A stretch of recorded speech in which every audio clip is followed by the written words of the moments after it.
Bendito Dios, Padre Santo, amado, te damos gracias, Señor, en esta mañana por darnos la bendición, Señor, de estar reunidos como familia, Señor, como un cuerpo, dice tu palabra, para poder aprender más acerca de ti, Señor. Espíritu Santo, te rogamos en esta mañana que seas tú guiándonos, que seas tú revelando tu palabra, que seas tú fortaleciendo nuestras vidas en el Espíritu, Señor. Que en cada momento, Señor, que seamos expuestos a tu palabra, podamos ser transformados también a la imagen de Cristo, Señor. Te damos gracias porque entendemos que no es en nuestras fuerzas, sino única y exclusivamente por tu gracia, Señor, que hemos sido rescatados, que hemos sido salvos, pero que también, Señor, es por tu gracia que cada día podemos levantarnos y vivir una vida en victoria, Señor, sobre el pecado, sobre la muerte, sobre malos hábitos, Señor, y tantas cosas que a veces llegan a nuestra vida.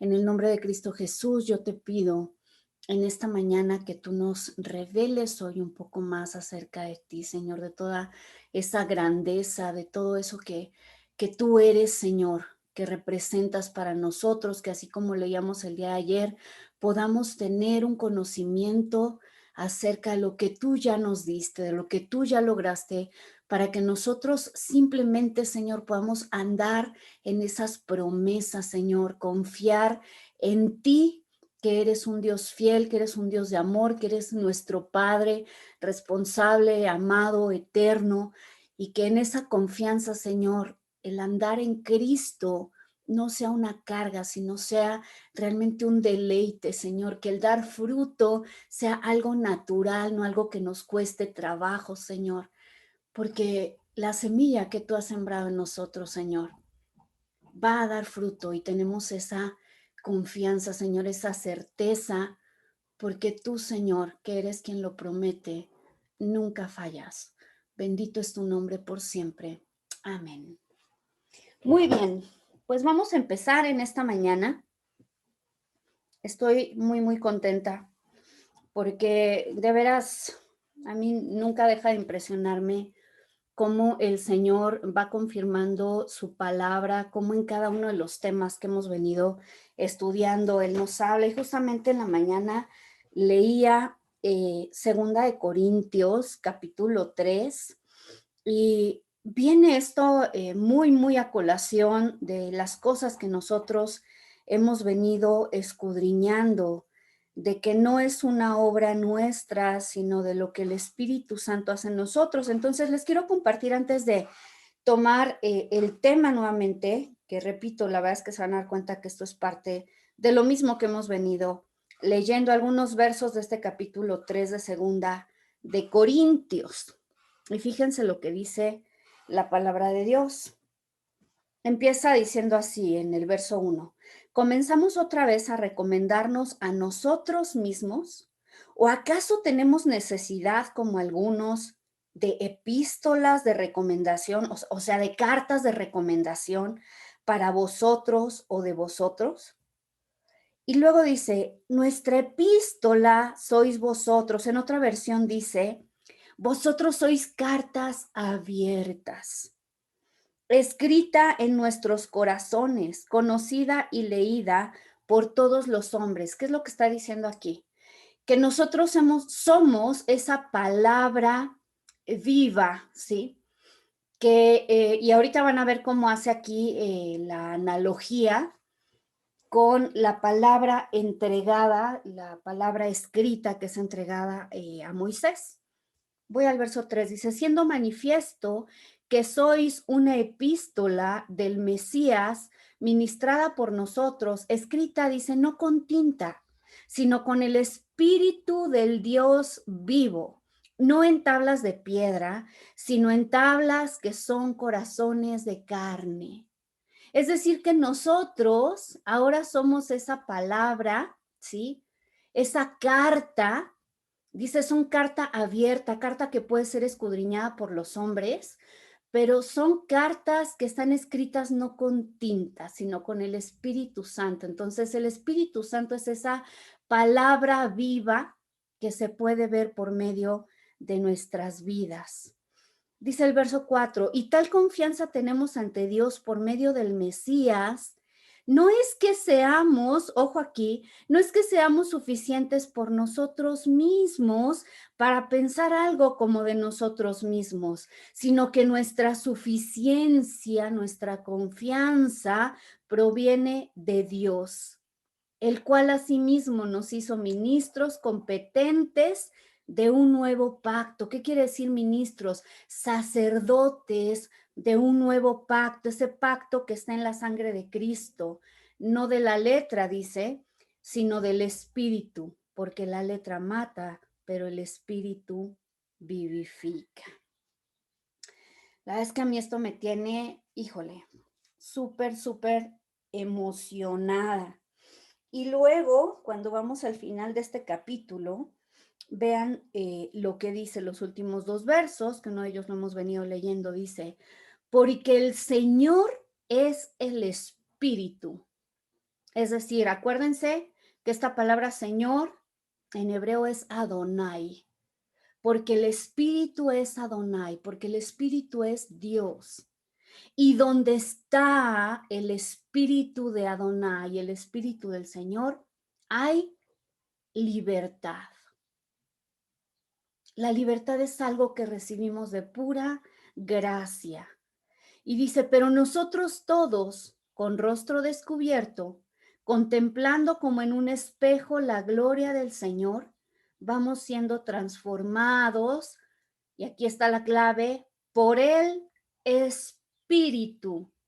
Esa transformación en nuestra vida es obra del Espíritu, de gloria en la misma imagen del Señor. Pues les quería compartir esta palabra que me habló el día de hoy el Señor y que a mí, les digo, me tiene muy emocionada, para que veamos y tengamos esa confianza de que la palabra de Dios dice que aquel que empezó en nosotros la buena obra la perfeccionará hasta el día de Jesucristo. No es en nuestras fuerzas, no estamos solos.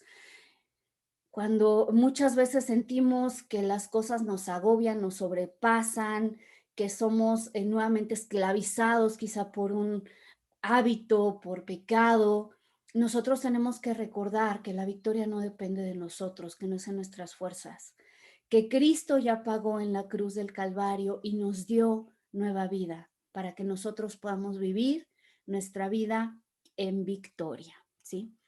Entonces, empezamos el día de ayer y voy a retomar, ¿sí?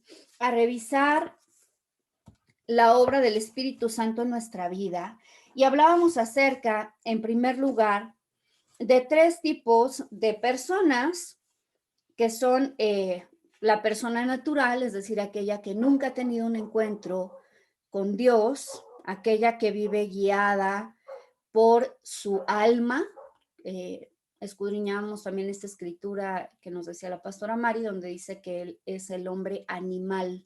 Y decíamos que esa palabra animal deriva de alma, ánima, en griego. Por lo tanto, es el hombre que es dirigido por su alma, por su cuerpo, por sus instintos, en contraposición a la persona espiritual, el hombre espiritual del que nos habla también Primera de Corintios capítulo 2, ¿sí? Que es aquel que es guiado por el Espíritu Santo.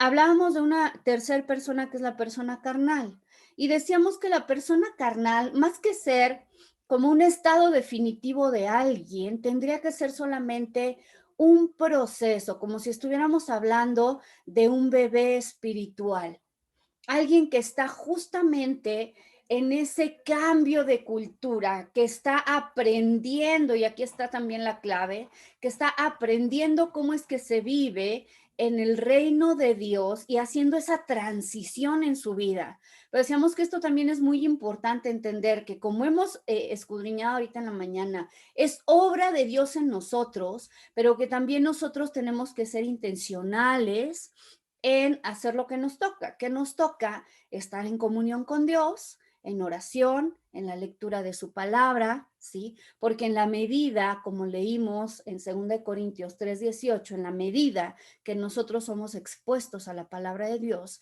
entonces es que el Espíritu Santo puede transformarnos usando esa palabra, ¿sí? Que pues en el Antiguo Testamento es esa letra, ¿sí?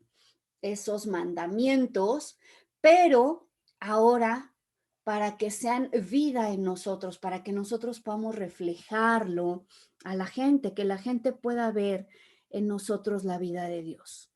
De ahí empezamos a ver cómo vivir en el poder del Espíritu Santo. Y el punto número 1 que hablábamos era que Dios ha provisto para nosotros una vida llena y abundante. Si nosotros recordamos, también hemos escudriñado bastante, segunda de Pedro capítulo 1, donde dice que todas las cosas que pertenecen a la vida y a la piedad ya nos han sido dadas por el Señor, por medio de su divino poder. Dice, mediante, nuevamente aquí subrayo, el conocimiento pleno del que nos llamó por sus gloriosas proezas. ¿Qué quiere decir esto? Que en la medida que conocemos más a Dios, nosotros recibimos ese poder para ser transformados. ¿Sí? ¿Cuál fue esa palabra, por favor? Es segunda de Pedro, capítulo 1, verso 3.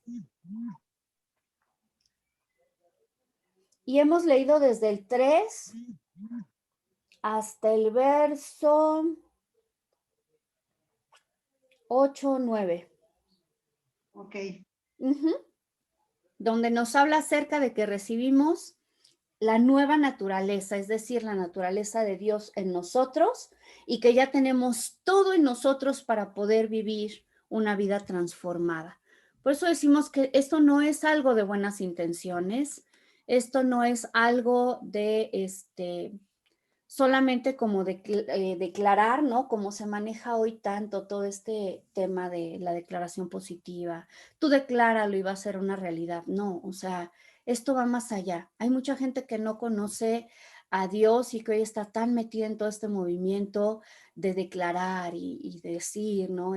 Una serie de afirmaciones, digamos, sobre su vida.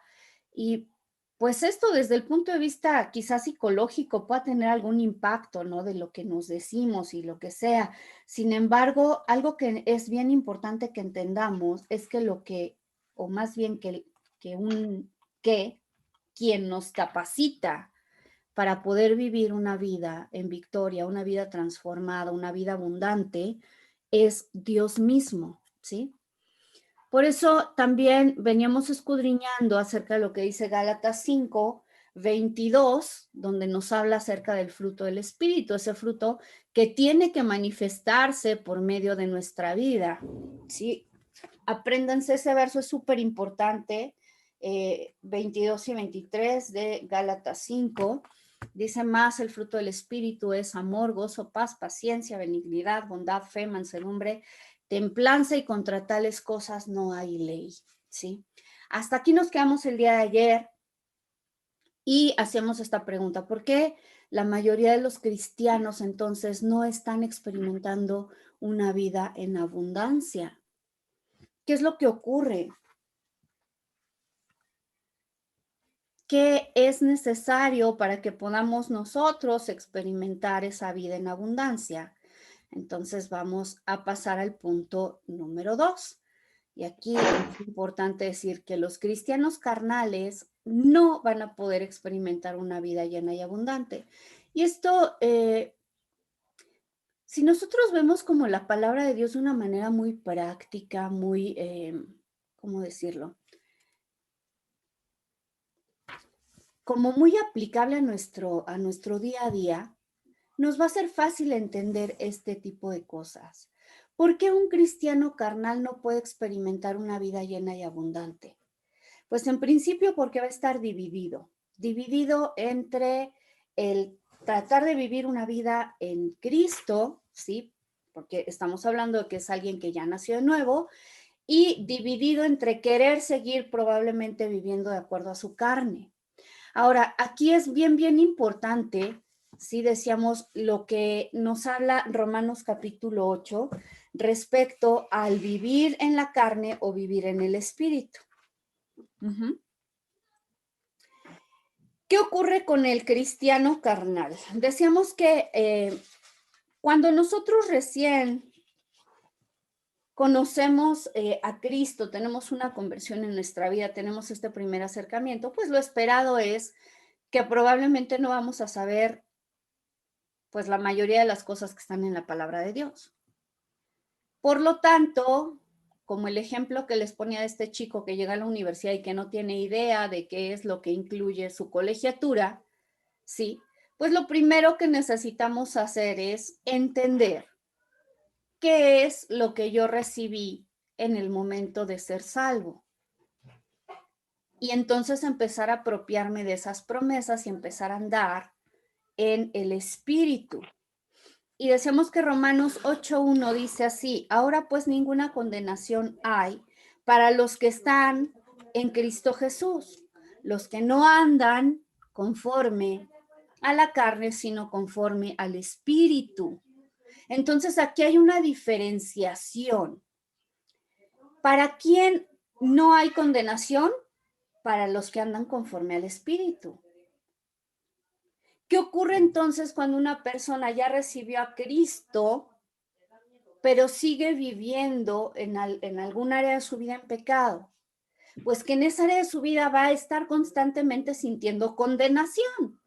¿Eso quiere decir que Dios lo condena? Pregunta. No, No. ¿Quién condena? nosotros, El pecado, nosotros. Satanás. Satanás viene y nos dice, ¿ya ves? ¿Te das cuenta? Pues no, que tan cristiano. Y mira, sigues viviendo igualito que como vivías antes. Esa es la condenación. Y el ministerio de condenación, porque también es un ministerio, pero es un ministerio del diablo, ¿sí? Que a veces algunos cristianos nos compramos la idea de que también tenemos ese ministerio, pues está muy feo el asunto, ¿verdad? Pero no somos llamados a condenar a nadie, ni a nosotros mismos, ni a los demás. ¿Por qué? Porque nosotros ya recibimos, ¿sí?, la gracia de Dios para ser libres del pecado, para vivir en esa libertad. ¿Eso quiere decir que nunca más vamos a cometer un pecado? Desafortunadamente no. Somos seres humanos, estamos en el proceso, ¿sí?, de santificación, ¿sí? Y eventualmente, pues sí, se nos puede ir, por supuesto. De pronto decir una mentira, de pronto hacer una mala cara, de pronto reaccionar con ira, en fin. Pero no es lo mismo que ocurra de pronto a que se convierta en una constante en nuestra vida. Y esa es la diferencia entre un hombre espiritual y un hombre carnal, ¿sí? Ahora, como espirituales, cuando nosotros llegamos a caer en pecado, por supuesto que el Espíritu Santo nos va a redarguir, pero no para que nos mantengamos en condenación, sino que la obra del Espíritu Santo es para que nosotros estemos en ese arrepentimiento constante, decirle, ¿sabes qué, Señor? Perdóname, porque la respuesta que di no era la correcta, porque ofendí a mi hermano. Perdóname porque mentí, porque la verdad fui tan cobarde que no acepté la responsabilidad de esto y entonces mentí. Perdóname porque se me hizo fácil tomar dinero que no era mío. ¿Sí? Y esto es el vivir en arrepentimiento. Pero el punto aquí es regresamos ante el Señor, nos arrepentimos, ¿sí? Eso quiere decir que nuestra conciencia se limpia y seguimos avanzando. No nos quedamos atorados con lo que hice ayer o antier, ¿sí? Esto es muy importante que lo entendamos.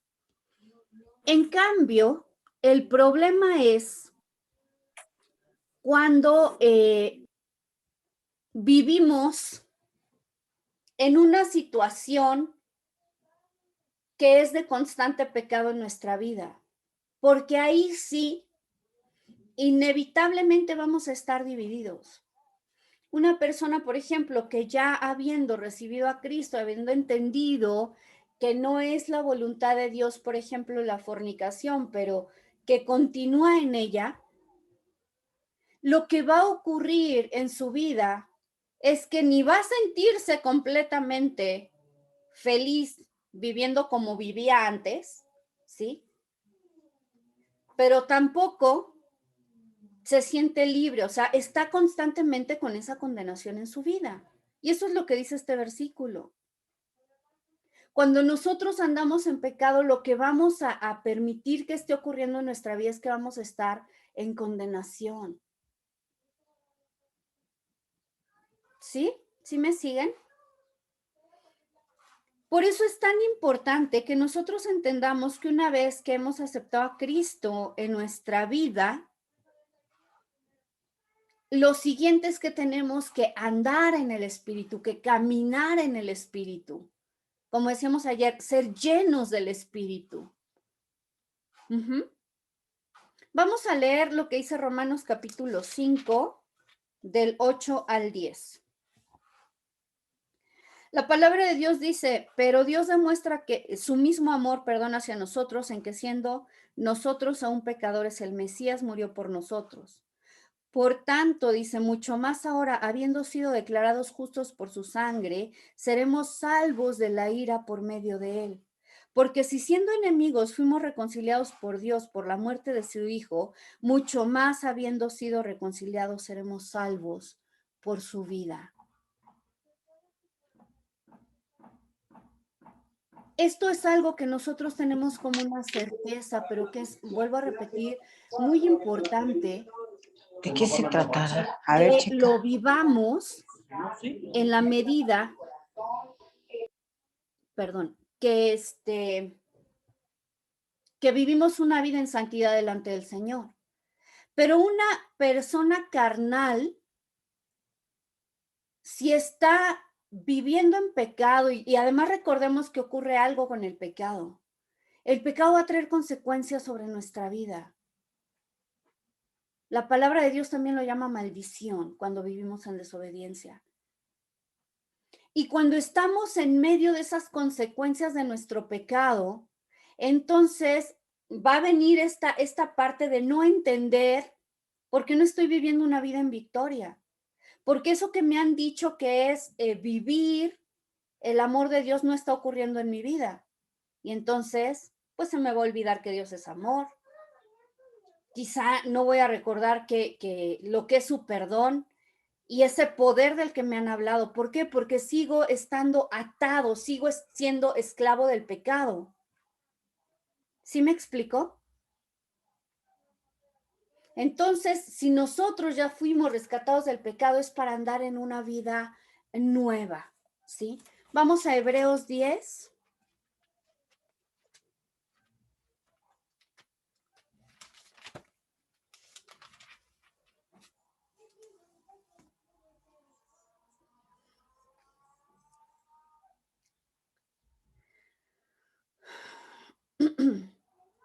Ok, voy a leer a partir del verso 10. Si pueden, les invito a que lean pues prácticamente todo el capítulo desde el verso 1 hasta el 25, ¿sí? Yo voy a leer solo algunos versículos. Dice el verso 10, en esa voluntad somos santificados por la ofrenda del cuerpo de Jesús el Mesías, una vez y para siempre. Decíamos, la obra de Cristo en nuestra vida es una obra que nos limpia de todo pecado, pasado, presente y futuro, ¿sí? Pero de ahí me voy al verso 12, dice, pero hablando acerca de Cristo, habiendo ofrecido un solo sacrificio para siempre por los pecados, se sentó a la diestra de Dios, de ahí en adelante esperando que sus enemigos sean puestos por estrado de sus pies, porque con una sola ofrenda hizo perfectos para siempre a los santificados. Ahora, esta palabra perfectos, la hemos explicado antes, no significa que ya nunca más volvemos a pecar. Significa que estamos en un proceso de madurez, que estamos siendo perfeccionados, ¿sí? Vámonos hasta el verso 19. Dice, así que hermanos, teniendo confianza para entrar en el lugar santísimo por la sangre de Jesús, la cual nos abrió un camino nuevo y vivo por medio del velo, esto es, de su sangre, y teniendo un gran sacerdote sobre la casa de Dios, acerquémonos con corazón sincero, en plena certidumbre de fe, teniendo los corazones rociados y así libres de mala conciencia. Esto es súper importante. Nosotros tenemos una conciencia que Dios nos ha puesto, una conciencia, ¿sí? Que nos va, es como una brújula que nos va determinando el camino, ¿sí? Esta conciencia es lo que nos va a hacer sentir si algo que estamos haciendo es bueno o está encaminado a Dios o es malo. ¿Alguien quiere comentar algo? Ok. Pero ¿qué ocurre con esa conciencia? Que nuestra conciencia llega a mancharse, llega a ensuciarse cuando nosotros pecamos. ¿Alguna vez les ha pasado, por ejemplo, que tienen una riña, pues con una persona en su familia, vamos a pensar?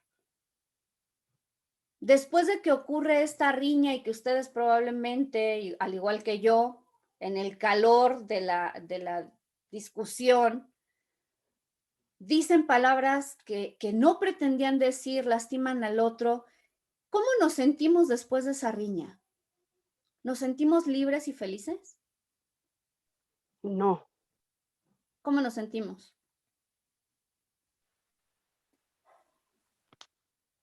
Pésimo. Pésimo. Horrible. Culpables, ¿no? Culpables. ¿Qué ocurrió con nuestra conciencia? Esa conciencia se ensució, por eso la palabra de Dios dice aquí que debemos estar libres de mala conciencia.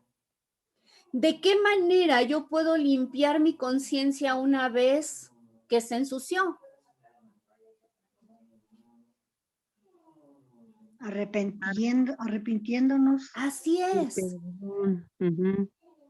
El arrepentimiento y recibir el perdón tanto de Dios como de nuestros pares, es decir, padres, hermanos, amigos, quien sea, a quien hayamos ofendido, es vital para tener una conciencia limpia. Y este es otro tema también súper importante, porque a veces pensamos, bueno, yo ya me puse a cuentas con Dios, ya le pedí perdón a Él, pero si no resolvemos la situación con la persona que ofendimos, nuestra conciencia no está totalmente limpia. Leslie, ¿Sí? la conciencia opera de la misma manera tanto en el creyente como en el no creyente. No, ¿qué ocurre con el no creyente? Todos tenemos una conciencia. Esa conciencia justamente es lo que nos va a dictar, en algún momento cuando hablábamos acerca de moralidad, decíamos que esa conciencia que Dios pone en nosotros es la que nos permite discernir lo bueno y lo malo. ¿Qué ocurre con una persona que no conoce a Dios? Pues que evidentemente, digamos, su espíritu está muerto y por lo tanto, como decíamos, es guiada por sus instintos, por su carne, por su alma, pero su alma no transformada, ¿sí? Entonces, lo más probable es que esté constantemente quebrantando la ley de Dios, esa ley moral. Y la palabra de Dios dice que cuando nosotros constantemente estamos quebrantando esa ley, lo que va a ocurrir con la conciencia es que la conciencia se va a endurecer, se va a encallecer, ¿sí? Cauterizar, así como dice. Cauterizar, correcto. De por sí los no creyentes, en cierta manera podríamos decir que ya la tienen así, cauterizada, ¿no? Así es. Así es, o sea, puede haber no creyentes que aún puedan identificar que hay ciertas cosas buenas y malas, por supuesto. Por supuesto. ¿Por qué? Porque eso es algo que he comentado, es algo con lo que Dios nos proveyó desde que nos creó. Pero en la medida que vamos quebrantando y quebrantando y quebrantando la ley, se empieza a cauterizar esa conciencia. Por eso es que el ser humano, ciertas cosas que en un momento dado podía ver como reprobables, en la medida que se las empieza a permitir, después busca cómo justificarlas como algo aceptable. Porque ya está cauterizada su conciencia. ¿Sí? Y nosotros, cuando el Señor pone su vida en nosotros, una de las cosas que va a ocurrir es que vamos a tener, digamos, una nueva conciencia de pecado, a entender cómo cosas a las que estamos habituados, pues son cosas que Dios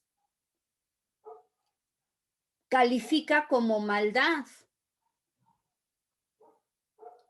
Y vamos a hablar en ese despertar de la conciencia, pues ya el hecho de que nosotros hagamos ciertas cosas que están en contra de la ley de Dios va a traer condenación a nuestra vida. Ese es el proceso. Una persona que está habiendo conocido la gracia de Dios, habiendo recibido a Cristo, se mantiene en una vida de pecado, va a estar bajo condenación constante. Su conciencia va a estar sucia. Por lo tanto, lo que va a hacer es alejarse de Dios. Y si se dan cuenta, es como una cascada. Porque la palabra de Dios hemos leído en Juan 15 que dice que debemos permanecer en Dios y su palabra en nosotros. Porque lejos de Él nada podemos hacer. Y entonces yo me compro la idea de que, ok, pues sí, Dios me rescató, pero pues yo sigo en mi vida, y no veo esa victoria en mi vida. Por lo tanto, vuelvo a repetir, vamos como en una espiral descendente, ¿sí? Por eso es tan importante que si yo ofendí a Dios de alguna manera, que insisto, todos lo hacemos, no somos perfectos, que lo primero que hagamos es intencionalmente venir delante de la presencia de Dios y nos arrepintamos. Y también he explicado muchas veces que el arrepentimiento no quiere decir venir delante de Dios, llorar y levantarme a hacer lo mismo. Quiere decir venir delante de la presencia de Dios, pedirle perdón y cambiar y dejar aquello que sé que no le agrada a Dios. ¿Sí? ¿Vamos bien hasta ahí? Es que Sí. cuando dice, y no contristéis al Espíritu Santo, en un momento dado yo pensé, si nosotros ya tenemos el Espíritu Santo, entonces el Espíritu Santo, pues dice Juan, ¿no? Es el que nos redarguye de juicio, de justicia y de pecado. Hay gente que luego dice, te remuerde la conciencia, y hay otras personas que llegan a decir, tu conciencia te redarguye. Entonces por eso es de ahí que yo decía, para el cristiano o es el Espíritu Santo o sigue usando Dios la conciencia para hacernos entender pues que la hemos regado, que hemos fallado. Es que es una combinación de las dos cosas. O sea, es la obra del Espíritu Santo sobre nuestras vidas, ¿sí? Pero la conciencia, o sea, vuelvo a repetir, es como ese mecanismo que tenemos nosotros en el interior. Y que probablemente, insisto, si venimos nosotros de una cultura del mundo, podíamos vivir de cierta manera sin sentir remordimiento, vamos a decirlo así. ¿Por qué? Pues porque estaba justificado vivir en el mundo, porque mi conciencia ya estaba cauterizada. Pero cuando yo vengo a Cristo y tengo un nuevo entendimiento acerca del mandamiento de Dios y tengo la obra del Espíritu Santo en mi vida y Él me redarguye de pecado, justicia y juicio, entonces también mi conciencia, ahora vamos a decir, eso que ya se había como descompuesto en mí, esa conciencia, vuelve a funcionar, ¿sí? Por eso la palabra de Dios habla acerca de que debemos mantener una limpia conciencia, ¿sí? Sí, sí, también Pablo decía, por eso que él procuraba mantener una conciencia limpia primeramente delante de Dios y después de todos los hombres. Porque, bueno, ahí en el chat dice Mari Carmen que la culpa está y hay gente que en lugar de arrepentirse siente remordimiento más no arrepentimiento. Así es.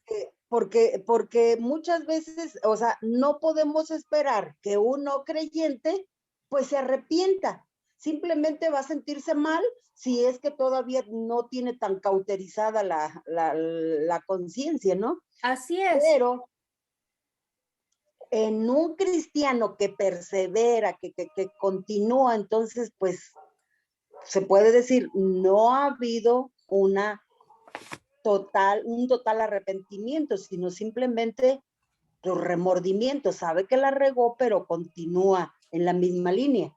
Así es. Y a veces tiene que ver con falta de conocimiento, pastora. O sea, es lo que también explicábamos ayer, ¿sí? Si nosotros aceptamos a Cristo, pero pasan años y nunca abrimos la palabra de Dios, ¿cómo podemos enterarnos de cuál es esa nueva vida en Cristo? Pues no hay forma. ¿Sí me explicó? Entonces, es una combinación de las dos cosas. O sea, el Espíritu de Dios va a trabajar con nosotros en el ámbito espiritual, pero nosotros tenemos que trabajar, vamos a decirlo así, en el ámbito físico. ¿Qué quiere decir esto? Que tengo que doblar mis rodillas y orar, que tengo que leer la palabra de Dios. Porque la palabra de Dios, vamos a decirlo así, es como la herramienta que el Espíritu Santo va a utilizar para trabajar en nuestro interior. Pero ¿qué pasa si no tenemos palabra de Dios en nosotros? ¿Sí me explico? Sí, pero sí bueno, es un poco controversial, o sea, meter al creyente y ver que su conducta sigue siendo igual, o sea, pues volvemos pues a lo que se ha comentado, ¿no? O sea, realmente, si has nacido de nuevo o solamente estás convencido pero no convertido, o Claro, vives de una manera religiosa solamente, ¿no? claro. Ahora fíjense lo que dice la palabra de Dios en 1 Timoteo 1:19. Dice, manteniendo la fe y la buena conciencia, la cual desechando algunos naufragaron en cuanto a la fe. ¿Por qué es importante la buena conciencia? ¿Por qué es importante que estemos limpios delante de Dios? Porque volvemos a lo mismo. Si hemos recibido de parte de Cristo la redención completa, pero insistimos viviendo en pecado, eso va a dar al traste con nuestra fe. ¿Por qué? Porque no vamos a experimentar esa vida de libertad, esa vida abundante que promete el hecho de que nosotros hayamos sido hechos nuevas criaturas. ¿Sí? Entonces, la buena conciencia o la limpia conciencia es muy importante en la vida del cristiano. ¿Cómo se limpia? Vuelvo a repetir, perdón. ¿Cómo se ensucia la conciencia? Pues cada vez que ofendemos a Dios o a alguien. ¿Cómo lo limpiamos? En arrepentimiento. Y arrepentimiento, decíamos, en contraposición con lo que es el remordimiento. Remordimiento es me siento mal. Es me pego en el pecho y digo, sí, es mi culpa y ya, pero hasta ahí. Y lo vuelvo a hacer y lo sigo haciendo. La diferencia con el arrepentimiento es que el arrepentimiento, palabra, les vuelvo a repetir en hebreo, teshuvá, implica un cambio de vida, implica un cambio de rumbo. Eso De es verdadero mente, arrepentimiento. ¿Perdón? un cambio de mente, ¿no? Así es. Así es. O sea, de nada sirve que yo derrame y derrame lágrimas si no tengo la intención de hacer un cambio en mi vida. O sea, suena duro, pero así es. ¿Sí? Vamos a Primera de Juan, que también esto ya lo hemos leído. Me voy a ir solamente a unos versos. Verso 7 dice, pero si andamos en la luz, como Él está en la luz, tenemos comunión unos con otros. Y la sangre de Jesús, su Hijo, nos limpia de todo pecado. Si dijéramos que no tenemos pecado, nos engañamos a nosotros mismos y la verdad no está en nosotros. Pero aquí este verso es hermoso. Si confesamos nuestros pecados, Él es fiel y justo para perdonar nuestros pecados y limpiarnos de toda maldad. Ahí en el capítulo 2 también dice, hijitos míos, estas cosas os escribo para que no pequéis. O sea, la primera indicación es no peques. Pero si alguno alguna vez hubiere pecado, o sea, no es la constante. Paracleto, en otras versiones dice abogado, tenemos ante el Padre a Jesús, el Mesías, el justo, el cual es también la propiciación por nuestros pecados, y no solo por los nuestros, sino también por los de todo el mundo. Y en esto sabemos que lo hemos conocido si guardamos sus mandamientos. Entonces, la redención va junto con pegado con la obediencia.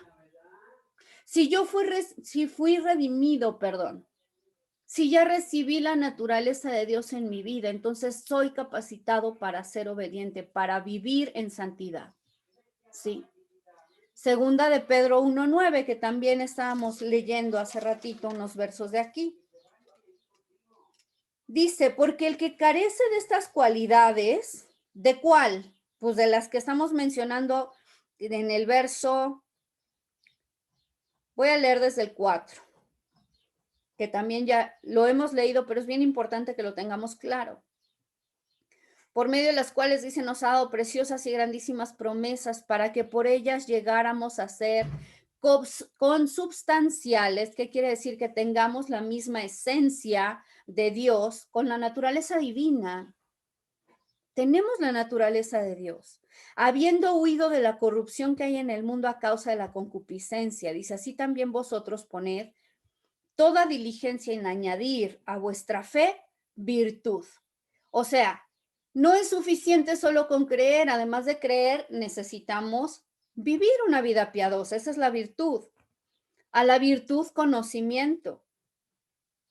Al conocimiento dominio propio, al dominio propio paciencia, a la paciencia piedad, a la piedad afecto fraternal y al afecto fraternal el amor. Decíamos que esta es la escalera que nos va llevando a experimentar el carácter y la plenitud de Cristo.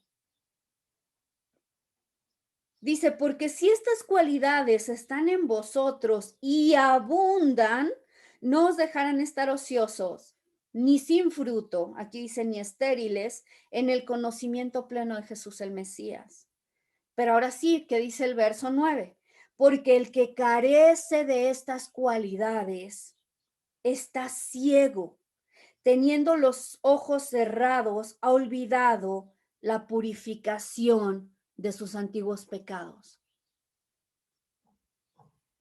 Aquí es también lo que vemos que dice Santiago, que la fe sin obras es muerta. No somos redimidos únicamente para hablar bonito. No somos redimidos únicamente para tener mucho conocimiento. Somos redimidos para tener una vida transformada. ¿Sí? Pero ¿qué ocurre con el cristiano carnal? Pues que en su vida va a estar experimentando altibajos. A veces estoy bien gozoso experimentando la victoria de Dios y cuando cedo, porque es una decisión mía, cuando cedo al pecado, entonces me voy a sentir triste, apachurrado, que le fallé a Dios, que no soy digno de su amor. Y viene toda esa condenación de la que hemos hablado. ¿Sí? ¿Qué le ocurre? Todo lo que relata Romanos capítulo 7. ¿Qué dice Pedro? El querer hacer el bien está en mí, pero no el hacerlo. Ahora, eso es válido para alguien que no ha recibido a Dios en su vida. Pero si nosotros ya lo recibimos y Él nos dio su propia naturaleza, la pregunta es, ¿podemos o no podemos? O sea, Romanos 7 ya no es para alguien nacido de nuevo. ¿Sí me explico? Un cristiano carnal va a estar haciendo esfuerzos continuos en sus propias fuerzas de vivir una vida agradable a Dios.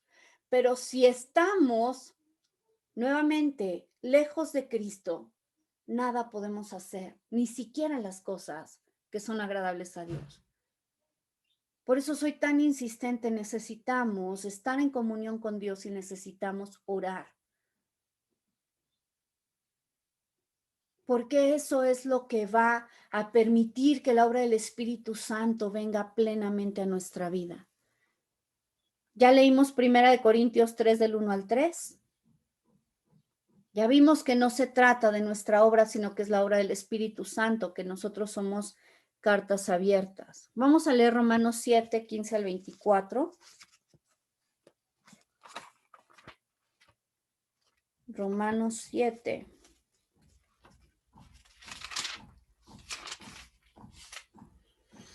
Dice así, porque lo que hago no lo comprendo, pues no hago lo que quiero, sino lo que aborrezco, eso hago. Y si lo que no quiero, eso hago, apruebo que la ley es buena. Así que ya no soy yo el que hace eso, sino el pecado que mora en mí. Algo que les explicaba es, esto es válido para para un hombre natural. Ya no es válido para alguien que ha nacido de nuevo. A menos que por nuestra propia voluntad decidamos volvernos a someter al pecado como esclavos. Eso lo dice la palabra de Dios, no lo digo yo.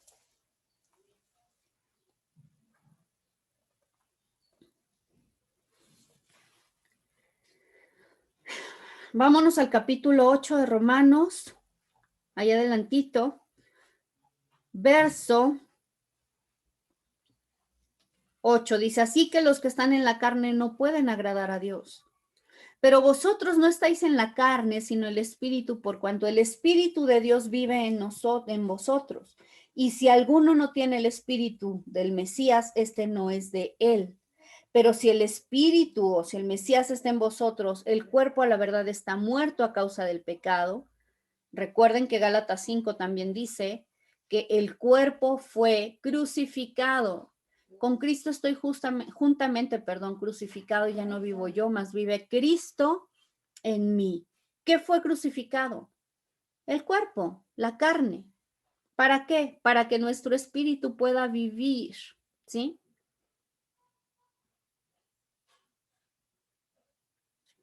Verso 11, y si el espíritu del que levantó de los muertos a Jesús vive en vosotros, el que levantó al Mesías de los muertos vivificará también vuestros cuerpos mortales por su espíritu que vive en vosotros. Es el Espíritu Santo el que nos capacita para vivir en libertad y en victoria. ¿Sí? ¿Vamos bien hasta ahí? ¿Alguna duda? Ok. Vamos bien. Todo Gálatas, bien. perfecto. Gálatas capítulo 5, 16 al 18. Digo pues, andad en el espíritu y no satisfagáis los deseos apasionados de la carne, porque la carne tiene deseos contrarios a los del espíritu y el espíritu a los de la carne, y estos se oponen entre sí para que no prosigáis haciendo lo que deseáis. pero si sois guiados por el Espíritu, no estáis bajo la ley, ¿sí? ¿Qué pasa con el hombre carnal? Dice, algunas o todas las siguientes fallas pueden caracterizar al cristiano que no confía plenamente en Dios. Actitud legalista, ¿sí? Estar viendo qué es lo que los demás no están haciendo correctamente. Pensamientos impuros. Celos. Sentimientos de culpa. Todo esto, si nos damos cuenta, en Gálatas capítulo 5, desde el verso 19 hasta el verso 21, nos habla acerca de este tipo de cosas. Preocupación, desaliento, espíritu de crítica, frustración, falta de propósito, temor.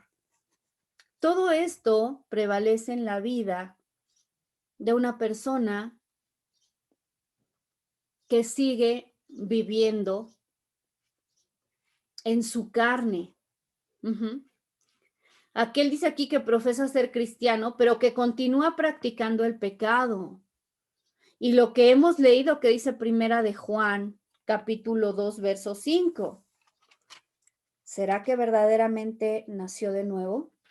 No nos toca a nosotros juzgarlo. O sea, esto es importante simplemente para que sepamos lo que dice la palabra de Dios. Primera de Juan 2, 5. Dice, pero el que obedece su palabra en este verdaderamente se ha perfeccionado el amor de Dios. Por esto pues sabemos que estamos en él. Y el capítulo 3 del verso 6 al 9, que también ya lo hemos escudriñado, dice, todo el que permanece en él no peca, y todo el que continúa pecando no lo ha visto ni lo ha conocido.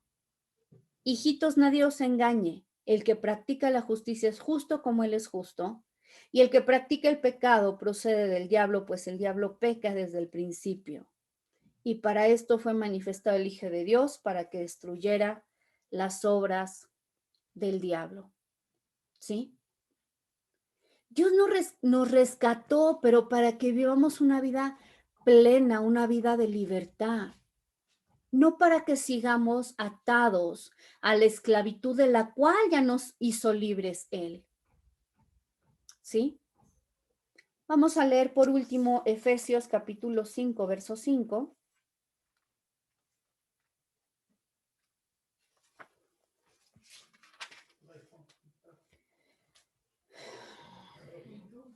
Porque esto lo sabéis con certeza, dice la palabra, que ningún fornicario o inmundo o avaro, esto es, idólatra, tiene herencia en el reino del Mesías y de Dios. Si me regreso en ese mismo capítulo, al verso 1 dice, sed pues imitadores de Dios como hijos amados, y andad en amor como el Mesías también nos amó y se entregó por todos en ofrenda y sacrificio a Dios, para olor, ¿qué? Fragante.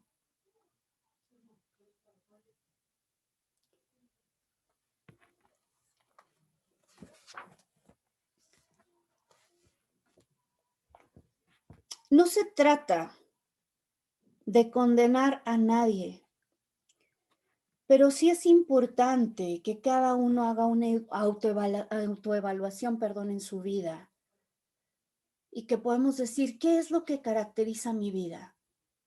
¿Estoy viviendo en esa victoria, en esa plenitud? ¿Estoy disfrutando de las promesas de Dios? Mi anhelo es pasar tiempo con Dios, leer su palabra, estar en su presencia. O la verdad es que no me interesa estudiar la palabra. Pues no oro a menos que me obliguen, ¿no? O sea, mi vida no refleja verdaderamente un cambio. Sigo atado a pecado.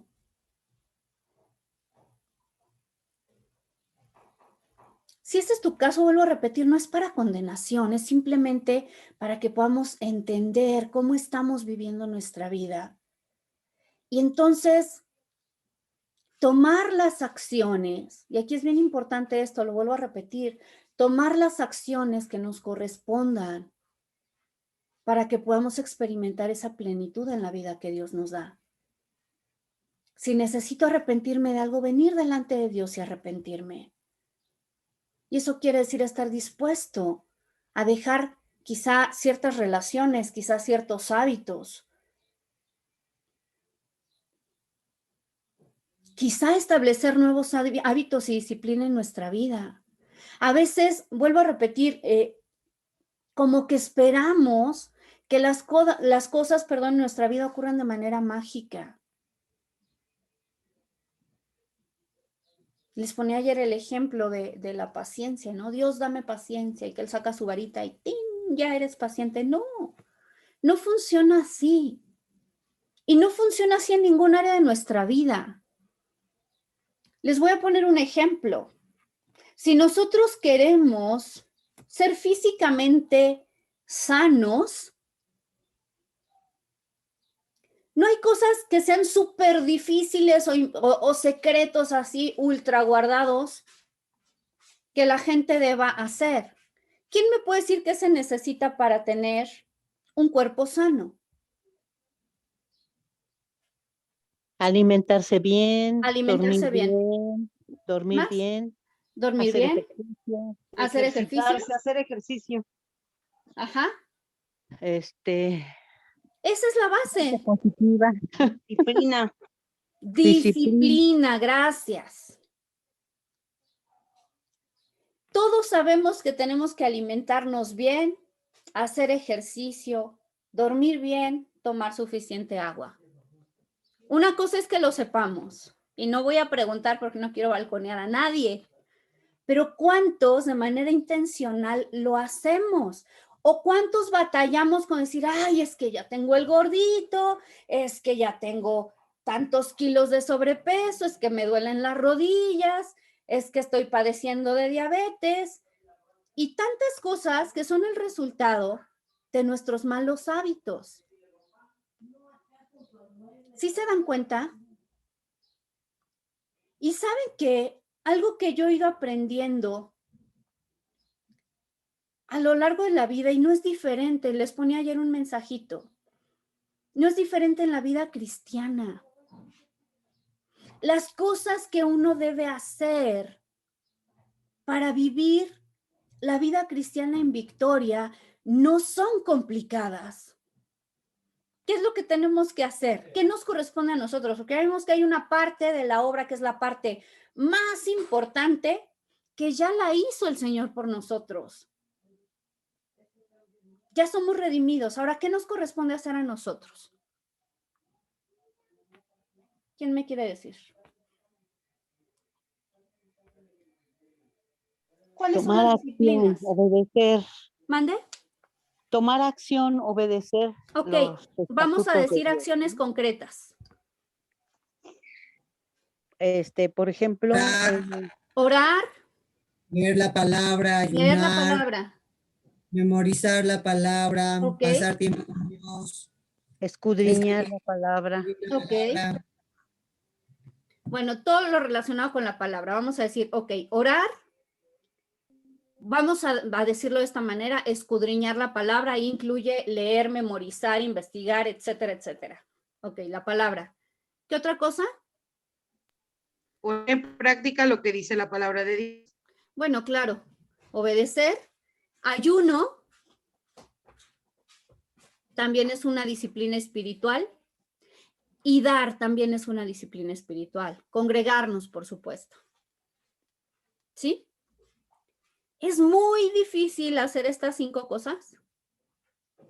Súper, súper difícil. Alguien me puede decir, es que no, Leslie, de veras es algo increíblemente difícil. Yo no podría hacerlo.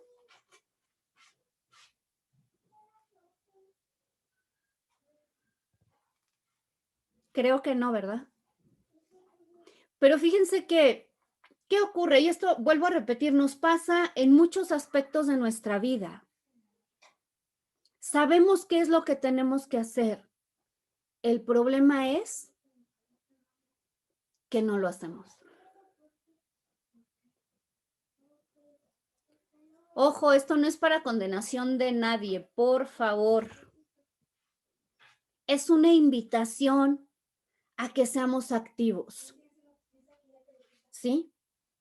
Si queremos, si alguien me dijera, oye, es que yo quiero empezar un plan para bajar de peso, para ponerme muy fitness, por salud, si quieren, esto implicaría tomar acción ya.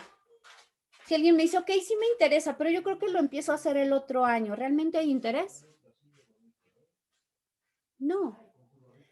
Estas acciones, a lo que voy es, las podemos hacer desde hoy mismo. ¿Qué necesitamos a veces? Simplemente disciplinarnos. Ponernos metas. Decir, todos los días a esta hora voy a estar orando. Todos los días a esta hora voy a dedicar un tiempo para leer la palabra. ¿Sí? Así es que, vuelvo a repetir, no es para condenación de nadie, por favor, no se me vayan por ese lado, pero sí es una invitación. Si queremos realmente disfrutar de los beneficios de una vida espiritual, seamos intencionales. Permitamos que el Espíritu Santo haga su obra en nosotros, pero hagamos también nosotros lo que nos toca hacer. ¿Ok? Vamos a dejarlo aquí. No sé si alguien quiere hacer alguna pregunta o algún comentario.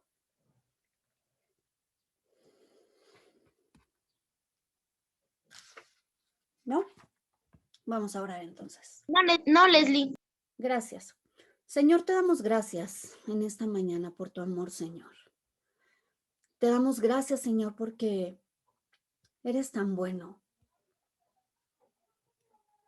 Porque todo aquello que nosotros no podríamos haber hecho, Señor, tú lo hiciste ya.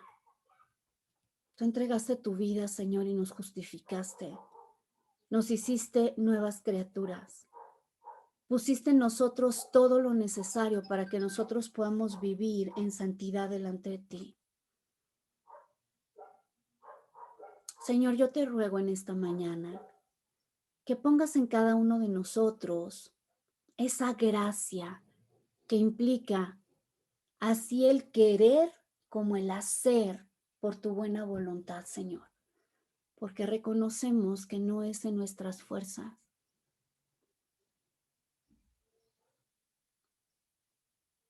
Enamóranos, atráenos a ti, como dice tu palabra, con lazos de amor, con cuerdas de ternura, Señor.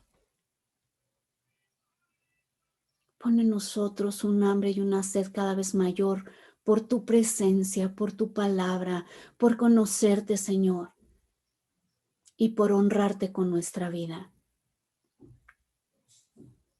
Queremos ser fieles a ti. No queremos únicamente llenarnos de conocimiento, pero queremos que nuestra vida sea transformada.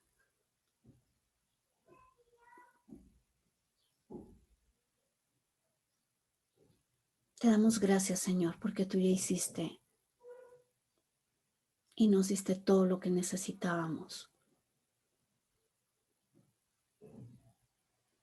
Ahora nosotros también queremos hacer, Señor, lo que a cada uno nos toca. Bendito es tu nombre, Señor. Te damos gracias en esta mañana. Amén.